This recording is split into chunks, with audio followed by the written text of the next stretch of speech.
This spotlight is a game changer. Spotlight, moonlight. Alright, that's enough. The Amaran Spotlight SE, the newest spotlight modifier to come from Amaran and Aperture, the parent company. Oh, never mind. Scratch that. Technically, this week, Aperture just released their Spotlight Max. If you want to see a review on that, maybe Aperture, you send that over, or I'll get one. Leave a comment below, we'll figure it out. So this is not only going to be a gear review from my perspective, using it professionally and personally, both the 19 degree and the 36 degree. I'm going to show you 3 different use cases, 2 for photography and 1 use case for a short film trailer that we shot a few months ago. The link for that short film is down below, so please give that a check out. If the Indiegogo is still running by the time this video is finished, please go check it out and consider donating. Shout out Ian and shout out Thalmus. Modern Living is going to be a good one. I'm a director, cinematographer, videographer, whatever you need me to be, and I always set up my own lighting, bring my own lights to everything, and this guy has been really handy for me since I bought him. This is a game changer. No more mounting yoke like the other spotlight mount from Aperture. This guy just has a bones connection right here that connects straight into your light, and it's not too heavy to where that would be an issue of breaking anything or tipping your light. This one right here is the 19 degree lens. They have the 19 degree and the 36 degree lens. Personally, I think if you were going to just buy one, I would recommend getting the 36, then getting an iris attachment sold separately. You can drop this guy in to shrink the size of your circle. But the 19 is really clean too, especially for smaller spaces. If you just want tighter circle, crisper lines, you can get it nice and crisp with this guy.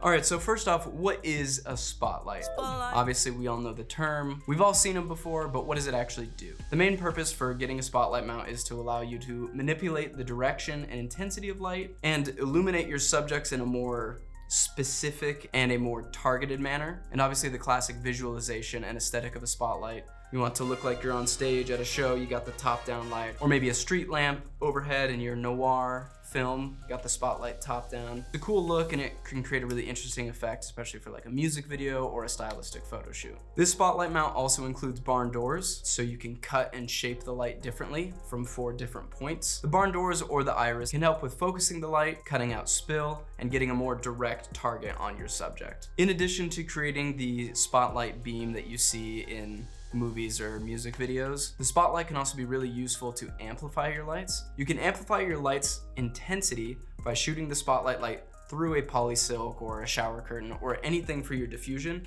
and then create a much bigger, softer source of light. Even if you're not necessarily looking for high key lighting with a direct spotlight point, you could still use this as a softener. Another really cool use case is getting shadows, like really crispy shadows. If you want that really distinct line, harsh lines like sometimes you see on a really bright day. And the crispiness of your shadow that you can get on the spotlight, or even just the ring of the spotlight when reflected against something, that's all gonna depend on different key factors. It's gonna depend on your light's intensity, angle of the spotlight. It has a little red knob where you can adjust the angle to focus in depending on the distance that the spotlight is from the subject that you're pointing the light at. This video is not sponsored by Amaran or Aperture. This is purely just out of the kindness of my own heart. I really just want to talk about how great this spotlight is, how much joy it's brought me on set, getting to play with it creatively, as well as finally get shots that I've been wanting to get but couldn't get without a spotlight adapter.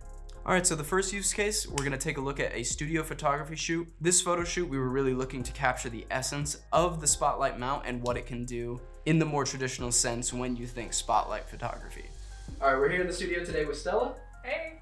And we're gonna be using the 19 degree lens kit as well as the 35 degree lens kit on both the 150C and the 300C.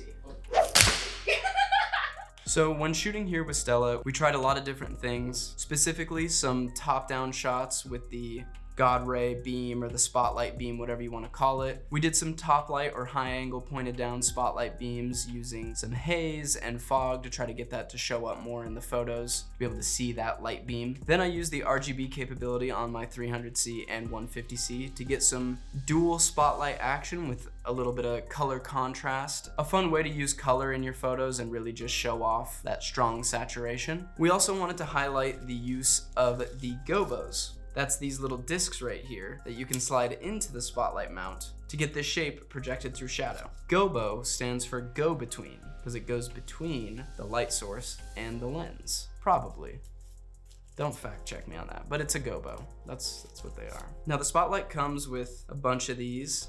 We got some really cool options here. And the photos that we took as well turned out really great with these. Really interesting, unique, very artsy look, but they can also be used to mimic real life things. We put in the Venetian blinds gobo here to get a noir detective style look with light coming through the blinds. Now this light comes with gobos already for you, a bunch of different cool designs, but you could also purchase different gobos, whether it's a little bit more unique or a very specific shape or cutout you're looking for. And I do believe there's places where you can custom order gobos as well. So that shoot with Stella went great. We got tons of great photos. This photo shoot, I really wanted to show off the vibrance and saturation of the RGB lights we have, and then pairing that with the spotlight, whether it's just to warm or cool down things or straight up just be a really big splash of color. But now let's take a look at our setup for Modern Living's Black Friday trailer. Modern Living is a short film that my good friend and colleague Ian is working on. If you want to check it out, please visit the link in the description below. Support this in any way you can. It's a really cool project and it's going to be really great. You're definitely going to want to see it when it comes out. And our director, Ian, wanted to shoot a promo for Black Friday to help boost the Indiegogo donations. And the cinematographer of the film, Jeremy, he came up with the lighting setup to meet Ian's vision, which was a dark, spooky, but still beautiful and welcoming and warm Thanksgiving table. And then we used the spotlight mount up with a gobo with one of the tree cutouts, the tree leaf cutouts, to create more dimension within the table and all of the different plates of food in front of Ian as he took a seat in the trailer. And it worked out really well. This was the first time I used the spotlight mount for a film project, and it was better than I expected. We weren't even planning on using it when I brought it to the set, but I pulled it out and we had to use the new toy.